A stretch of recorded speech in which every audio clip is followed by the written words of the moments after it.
బీదలకు సువార్త ప్రకటన. మరి పేదవారు అంటే ఎవరు? ఇప్పుడు ఉదాహరణకు చెప్తాను. 2000 నోట్లు 2016 సంవత్సరంలో జనవరి మాసంలో 2000 నోటు ఉంది దగ్గర. కొన్ని నెలల తర్వాత ఆ 2000 నోటు రూపాయలు ఎవరికైనా ఇస్తే చెల్లలేదు అది. ఎందుకు? నోట్లు రద్దు అయిపోయాయి.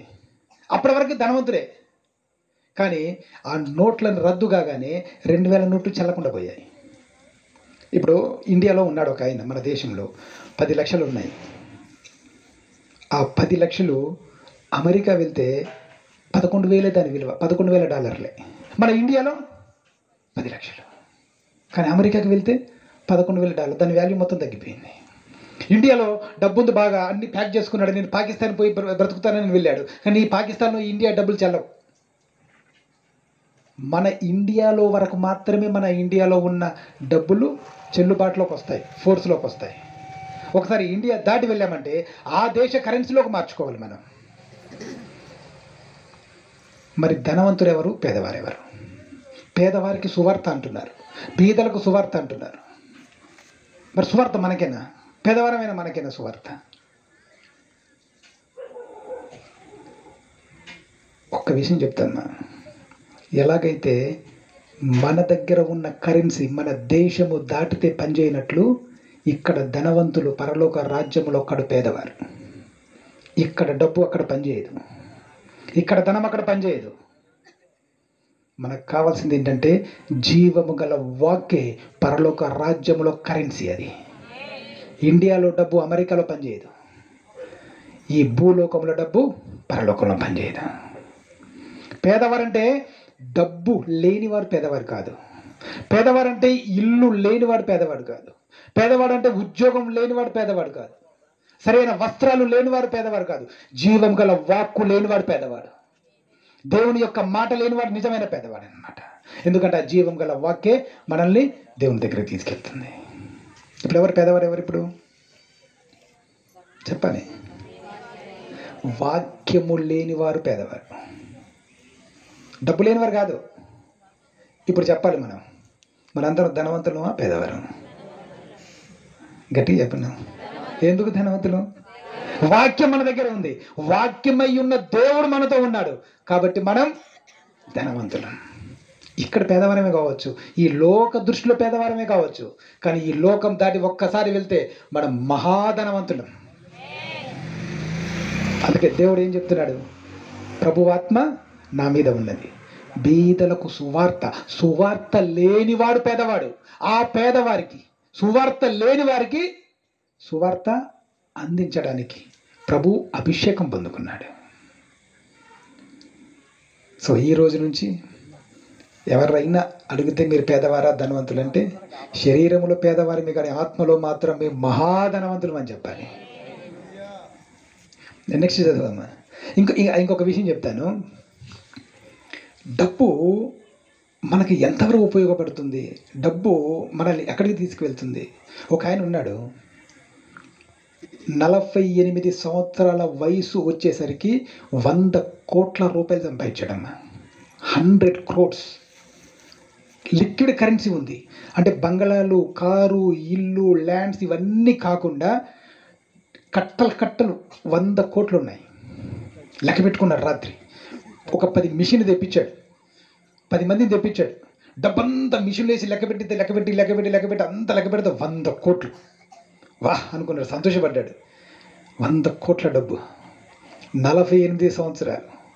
ఈ రోజు నుంచి నా జీవితాన్ని ఫుల్ ఎంజాయ్ చేస్తా, చాలా సంతోషపడతా, ప్రతి దేశం తిరుగుతా, ప్రతి మందు తాగుతా, ప్రతి సినిమా చూస్తా, ఇష్టం వచ్చినట్టు బ్రతుకుతా అనుకున్నాడు. ఆ రోజు రాత్రి వాళ్ళ స్నేహితులందరినీ పిలిచాడు, పెద్ద పార్టీ అరేంజ్ చేశాడు. 100 మంది ఫ్రెండ్స్. ఆ ఇంట్లో గార్డెన్ ఉంటుంది, ఆ గార్డెన్లో మొత్తం టెంట్లు వేసి లైట్స్ పెట్టి రాత్రి అంతా విపరీతమైన మందు సరఫరా చేశాడు. మంచి మంచి నాన్ వెజ్ పెట్టాడు, వెజిటేరియన్ పెట్టాడు, మంచి మంచి భోజనం పెట్టాడు.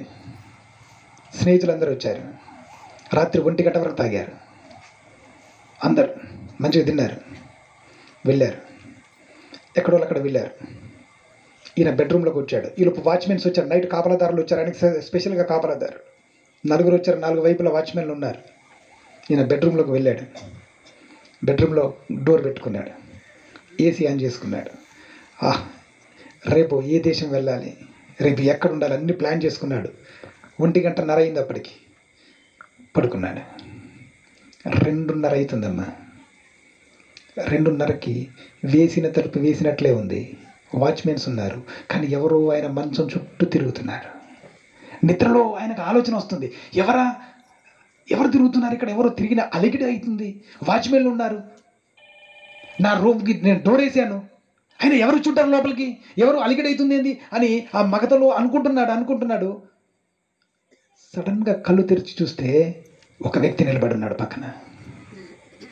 ఈయన చూశాడు. ఏ బాబు, ఎవరు నువ్వు, ఎందుకు వచ్చావు, ఈ రాత్రి ఎలా వచ్చావు, డోర్ పెట్టాను కదా, మొత్తం మా వాచ్మెన్స్ ఉన్నారు కదా, లోపలికి ఎలా వచ్చావు, ఏం పేరు నీ పేరు? ఆయన అలా చూస్తూ ఉన్నాడు. ఈయన పడుకొని అలా ఆయన చూస్తూ ఉన్నాడు. ఏ పేరు నీ పేరు అని అడిగాడు. నా పేరు మరణం, మై నేమ్ ఈజ్ డెత్. మరణమా, నువ్వెందుకు వచ్చావు ఈ రాత్రి, నీకు టైం లేదా, ఎప్పుడు పడితే అప్పుడు వస్తావా, నీ టైం అయిపోయింది, అందుకే తీసుకోవడానికి వచ్చాను. నా టైం అయిపోవడం ఏంటే, ఇప్పుడే నాకు 48 సంవత్సరాలు. రాత్రి అంతా మొన్న 3 రోజులు మొత్తం లెక్క పెడితే 100 కోట్లు ఉన్నాయి. రాత్రే పార్టీ చేసుకున్నాం. నా జీవితాన్ని ఎంజాయ్ చేసి మంచిగా బ్రతుకుదాం అనుకుంటే నువ్వు ఈ రాత్రి వచ్చి నన్ను తీసుకెళ్తా, నా టైం అయిపోయిందంటే నువ్వేం తమాషా చేస్తున్నావు, వెళ్ళిపో అన్నాడు. మరణం అంటుంది, నువ్వు రమ్మంటే రావడానికి, పొమ్మంటే పోవడానికి, నీ ఇంట్లో పని చేసి పనివాని కాదు నేను, నీ టైం అయిపోయింది, నువ్వు రా అన్నాడు. ఈయనకు భయం మొదలైంది. అప్పుడు మరణమా, ఆగు ఒక్క నిమిషం ఆగు, మొన్నటిదాకా లెక్క పెట్టుకుని కష్టపడి 100 కోట్లయ్యా, మొన్నే అనుకున్న మంచి ఎంజాయ్ చేద్దామని, సంతోషపడదామని, నువ్వు ఇప్పుడు వచ్చి నన్ను తీసుకెళ్తే అట్లా, కొంచెం టైం ప్లీజ్ అన్నాడు. నీ టైం అయిపోయింది, నువ్వు రావాల్సిందే. ఆలోచించాడు, భయం మొదలైంది. అప్పుడు మరణమా, ఏమనుకోకు, 100 కోట్లు ఉన్నాయి, నీకు 50 కోట్లు ఇస్తా, తీసుకొని వెళ్ళిపో, నేను బతుకుతా అన్నాడు. మరణం అంటుంది, నాయన నీ 50 కోట్లు నా దేశంలో పనిచేయవు, అవి నీ 50 కోట్లు అవి నా దేశంలో చితుకు అవుతుంది, అవి అక్కడ పనిచేసేది కావవి, ఆ కరెన్సీ అక్కడ పనిచేయదు. అక్కడ పనిచేయాలంటే జీవం గల వాక్కు కావాలి, అక్కడ పనిచేయాలంటే జీవాధిపతిని అంగీకరించాలి, అక్కడ పనిచేయాలంటే నువ్వు జీవం గల వాక్కును పట్టుకొని జీవాధిపతిని అంగీకరిస్తే ఆ దేశంలో నీకు స్థానం, లేకపోతే నీకు స్థానం లేదు. అప్పుడు గుర్తొస్తుంది ఆయనకి, ఎంతమంది పాస్టర్లు వచ్చి నా ఇంటికి వచ్చి నన్ను బతిమలాడారు, ఎన్నో సంఘాలు తిరిగా, ఎన్నో సంఘాలను చూసా, ఎన్నో ఫ్లెక్సీలను చూసా, ఎన్నో సువార్త సభలను విన్నా, అయినా సరే నేను ఎవరిని పట్టించుకోవాలా, నా డబ్బు అన్న ఒక అహంకారంతో ఎవరు చెప్పినా నేను వినలా. ఆలోచన మొదలైంది. బాధపడుతున్నాడు, ఆలోచిస్తున్నాడు.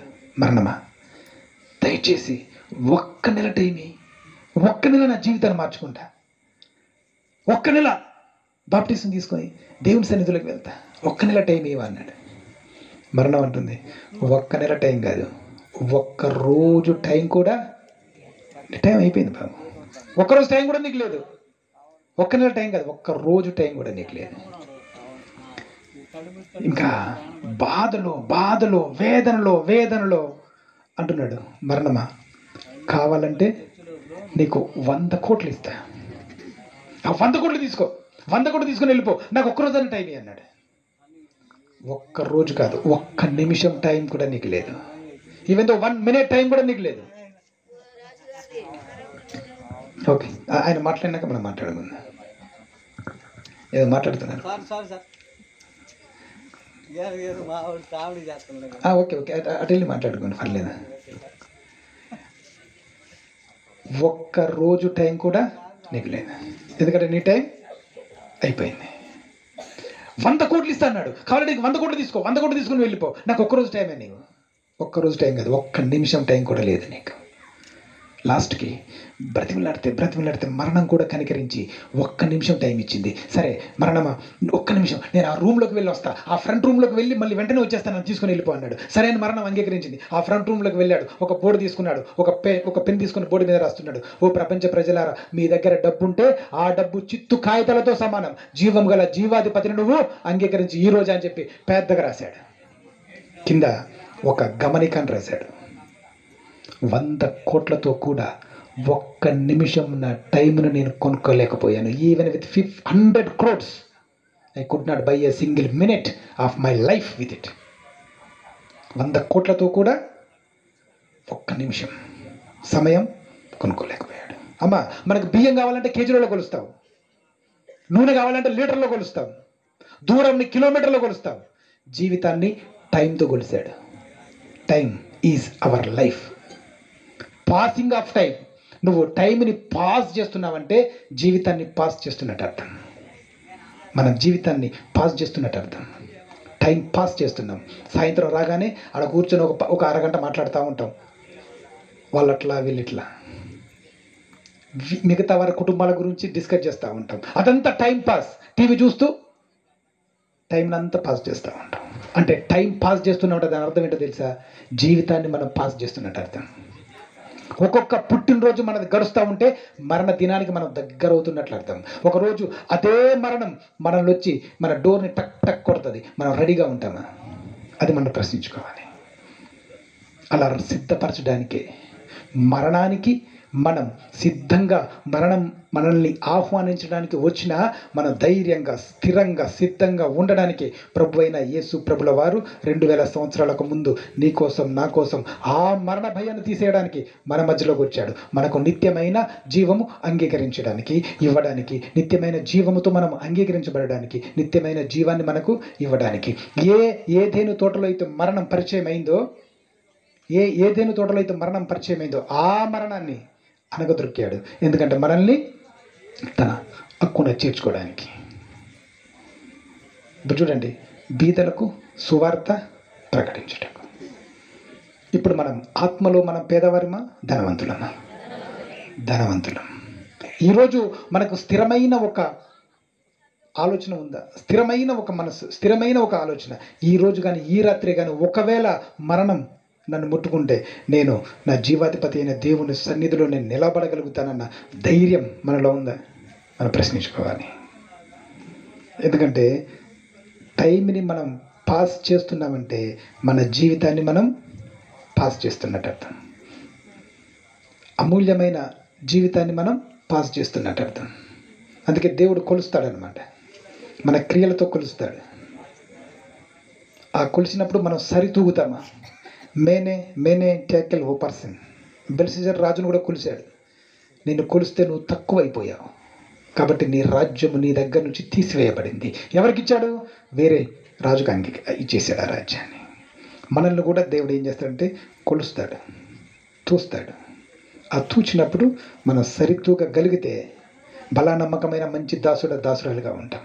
ఆ తూచినప్పుడు మనం సరితూగా లేకపోయినట్లయితే చెడ్డ దాసురాలుగా మిగిలిపోతాం. అక్కడ ఏముంటుందో తెలుసా? ఏడుపు, పళ్ళు కొరుకుట ఉంటుంది. ఈ భూమి మీద నివసించాలంటే శరీరం ఉండాలి. బాడీతోనే భూమి మీద నివసించగలుగుతాం. వితౌట్ బాడీ లేకుండా ప్రపంచంలో, ఈ భూగోళంలో, ఈ ప్లానెట్ ఎర్త్ పైన ఎవరు నివసించలేరు. ఒకరోజు యేసయ్య వెళ్తూ ఉన్నాడు. సేన దయ్యం పట్టిన వాడు సమాధులలో ఉన్నాడు. వాడు పరిగెత్తుకొని వచ్చాడు. దైవ కుమారుడా, నీతో నాకేం పని? నన్ను ఎందుకు వచ్చావు? ఇప్పుడు నా సమయం ఇంకా ఉంది కదా, నన్ను వెళ్ళగొట్టడానికి వచ్చావా అన్నాడు. దయచేసి ఈ దేశం వదిలి పొమ్మని నన్ను ఆజ్ఞాపించొద్దు. అక్కడ పందుల గుంపు ఉంది కదా, అందులోకి నన్ను పంపించు. ఎందుకు అడిగాడు? ఆ సేన పట్టిన దయ్యంలో ఉన్నవాడు ఎందుకు అడిగాడు అలా? అంటే మనకు బాడీ కావాలి, ఒక శరీరం కావాలి. ఈ భూమి మీద నివసించాలంటే ఒక శరీరం ఉండాలి. దయ్యాలు ఈ భూమి మీద నివసించాలంటే, స్పిరిట్స్ ఈ భూమి మీద నివసించాలంటే ఒక శరీరం ఉండాలి. వితౌట్ బాడీ లేకుండా ఈ భూమిపైన నివసించడానికి ఎవరికి అర్హత లేదు. దేవుడు కూడా భూమిపైన నివసించాలంటే బాడీ కావాలి. అందుకే తన మాటే శాసనం, తన మాటే చట్టం. ఆ మాటను, దేవుడు పలికిన మాటను దేవుడు కూడా వయలేట్ చేయాల, అతిక్రమించాల. ఇప్పుడు చూడండి, ఏదైనా తోట ఉంది. ఆదికాండం 1వ అధ్యాయం 26వ వాక్యం చదవమ్మా. Genesis chapter 1 verse 26.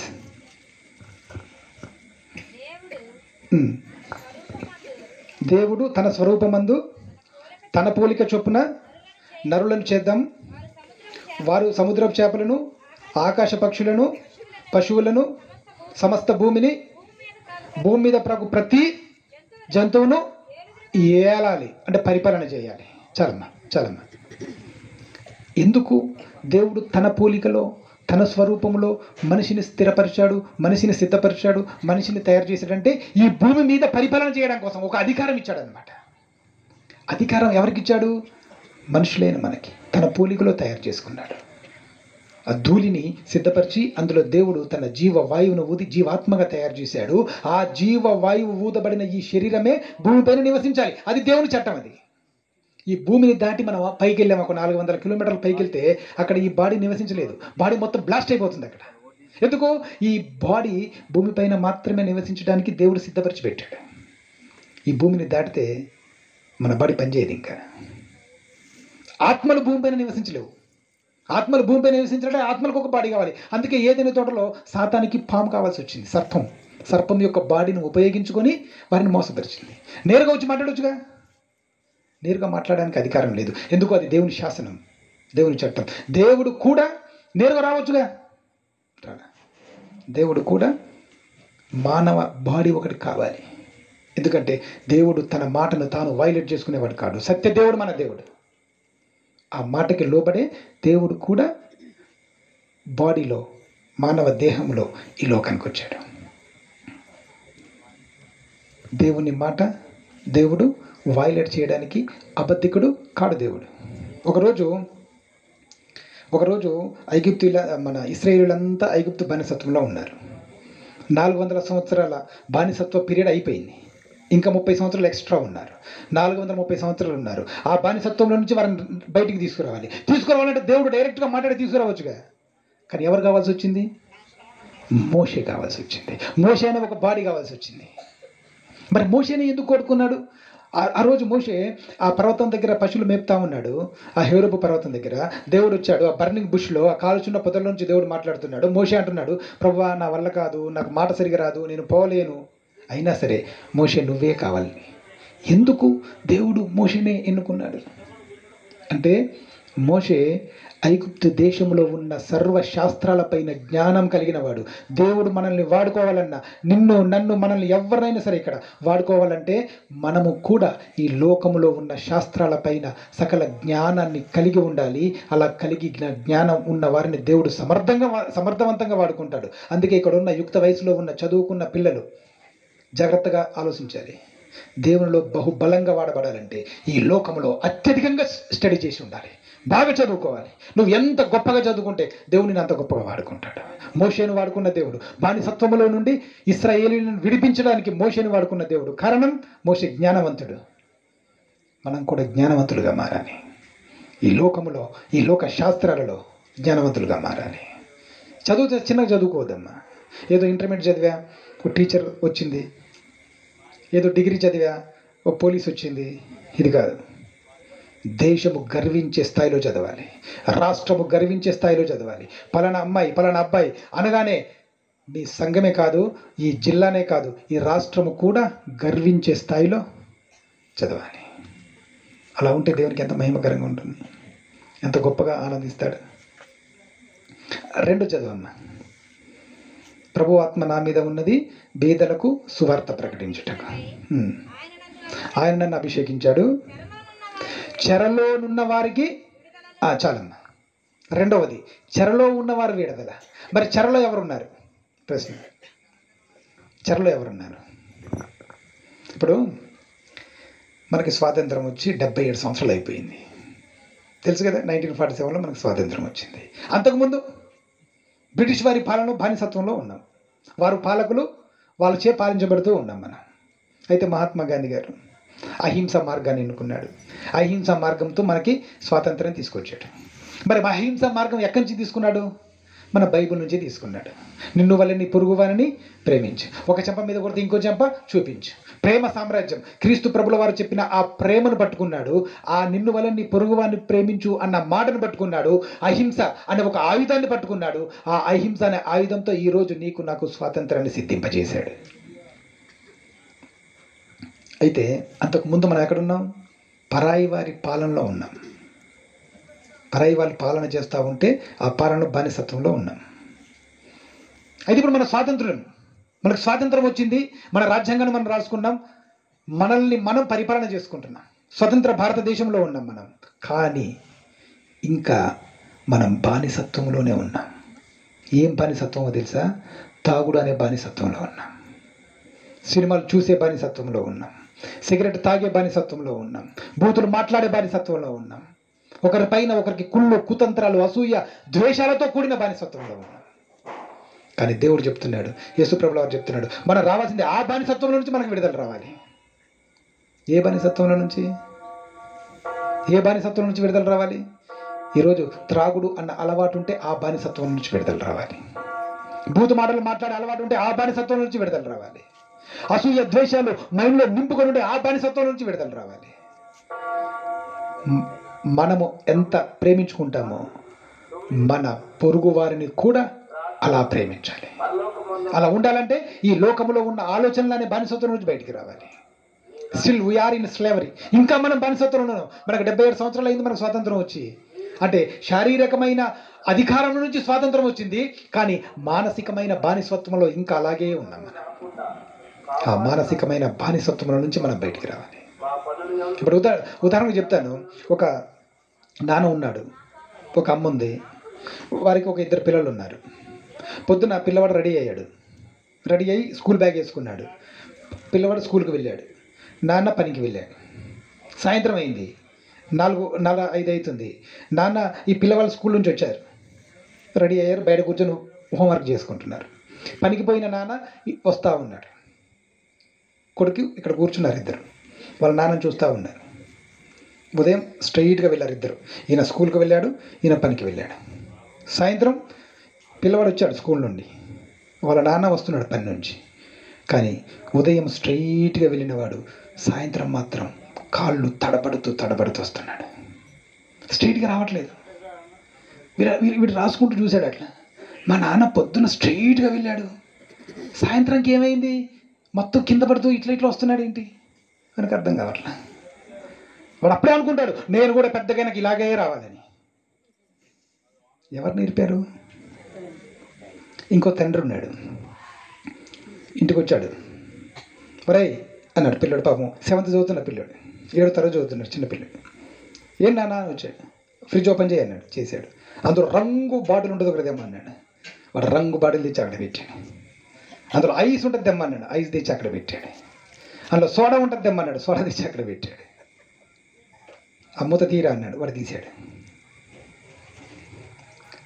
చూస్తా ఉన్నాడు, వాళ్ళ నాన్న ఎంతో క్వాంటిటీ పోసాడు, గ్లాసులో ఎక్కడి వరకు పోసాడు, సోడా ఎక్కడి వరకు పోస్తున్నాడు, నీళ్ళు ఎక్కడి వరకు పోస్తున్నాడు. వాడు చిన్నోడు పాపం, వాడు ఆడ కూర్చొని చూస్తూ ఉంటాడు. ఓహో ఏది ఎంత కలపాలో చిన్నప్పుడే నేర్చుకున్నాడు వాడు. ఎవరు నేర్పారు? నానే నేర్పాడు. ఆ బానిసత్వంలో నుండి బయటికి రావాలి. పిల్లలకి నేర్పాల్సింది జీవము గల వాక్యాన్ని నేర్పాలమ్మా, మంచి నడవడికను నేర్పాలి, దేశాన్ని పట్టుకునే ఒక యోధునిలా పిల్లల్ని మార్చాలి. అంతేగాని తల్లి తండ్రుల యొక్క ఆ అలవాట్లని, ఉండకూడని అలవాట్లని, మనం చేస్తున్న చిన్న చిన్న పొరపాట్లు అవి అలవాట్లుగా మారిపోయి పిల్లలని కూడా అలా అలవాట్లుగా చేసి, తండ్రి 30 సంవత్సరాల వయసులో తాగుడు నేర్స్తే పిల్లవాడు 15 సంవత్సరాల వయసులోనే తాగుతున్నాడు. ఒకరోజు తండ్రి వెళ్ళాడు, వీడికి ఆ రోజు హాలిడే, అరే మా నాన్న ఎలా కలుపుకున్నాడు, ఫ్రిడ్జ్ ఓపెన్ చేశాడు, సేమ్ తండ్రి కలుపుకుని కొట్టుకునేసాడు. ఎవరు చెప్పారు మరి ఇదంతా? తండ్రే.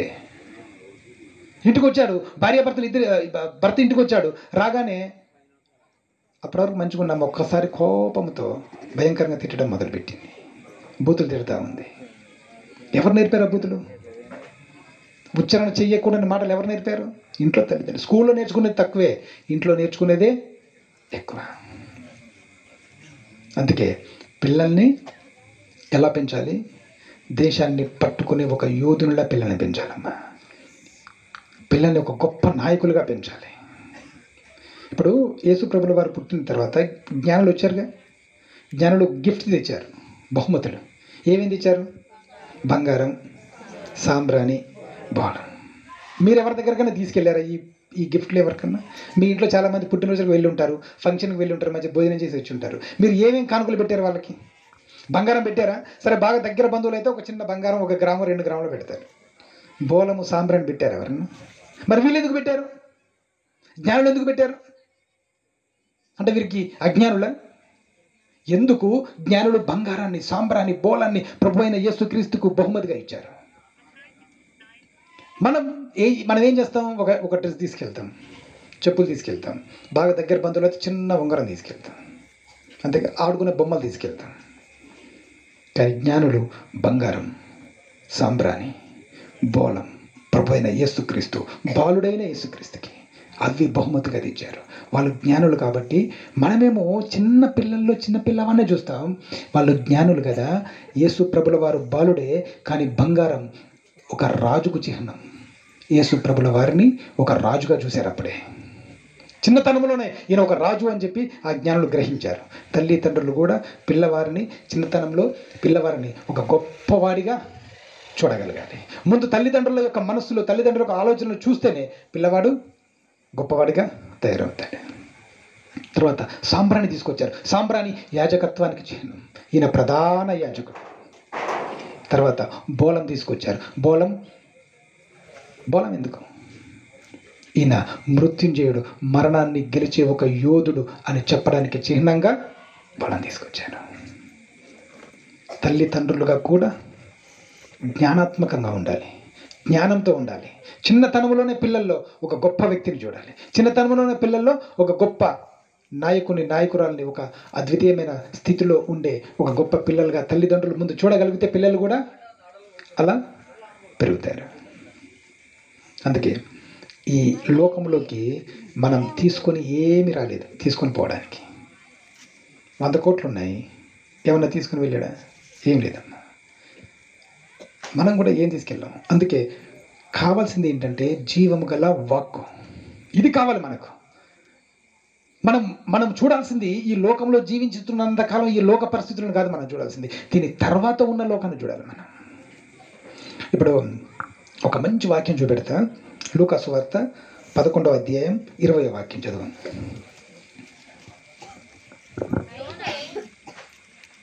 చదువు. అయితే 11:20 అమ్మా. అయితే నేను దేవుని వ్రేలితో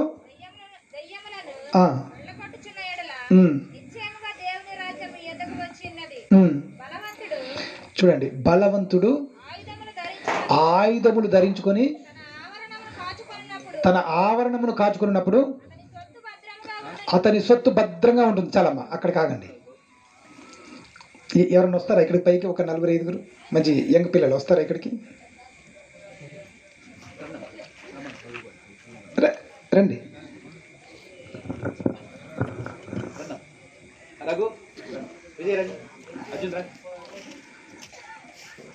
ఇక్కడ రా, పైకి రా.